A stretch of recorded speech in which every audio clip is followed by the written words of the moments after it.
আসসালামু আলাইকুম সবাই, আশা করি সবাই ভালো আছেন। আজকে আমি সবজি রান্না করেছি, সেটা আপনাদের সাথে শেয়ার করব। এখানে আমি নিয়েছি মিষ্টি কুমড়া, শিম, আলু, পেঁপে, বরবটি। আমি সবগুলোকে সাইজ করে কেটে নিয়েছি আর ভালো করে ধুয়ে নিয়েছি।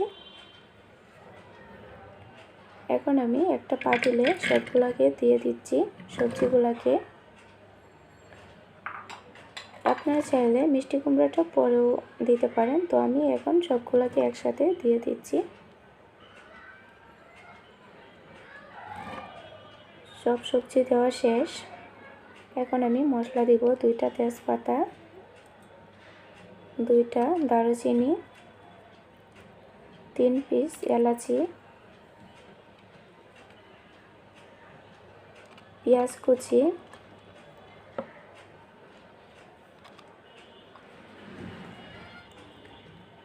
1 চা চামচ জিরা গুঁড়া, আধা চা চামচ মরিচের গুঁড়া, আধা চা চামচ হলুদের গুঁড়া, 1 চা চামচ লবণ, 1 চা চামচ আদা রসুন বাটা, তেল দিয়ে দিচ্ছি সয়াবিন তেল পরিমাণ মতো। এখন আমি সবগুলোকে ভালো করে মাখিয়ে নিচ্ছি। সবজির সাথে মশলাটা ভালো করে মাখানো হলে সবজিটা একটু ভালো লাগবে খেতে।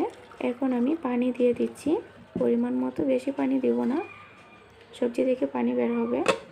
এখন আমি ঢেকে দিচ্ছি, সবজিগুলোকে ভালো করে আমি সিদ্ধ করে নিব। প্রায় 10 মিনিটের মতো আমি ঢেকে রেখেছিলাম। এখন আমি ঢাকনাটা উঠিয়ে নিচ্ছি,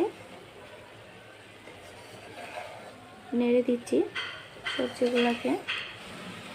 কয়েক পিস কাঁচামরিচ দিয়ে দিয়েছি, আবার একটু নেড়ে দিচ্ছি কাঁচামরিচ দেওয়ার পরে। আবারও কিছুক্ষণের জন্য আমি ঢেকে দিব।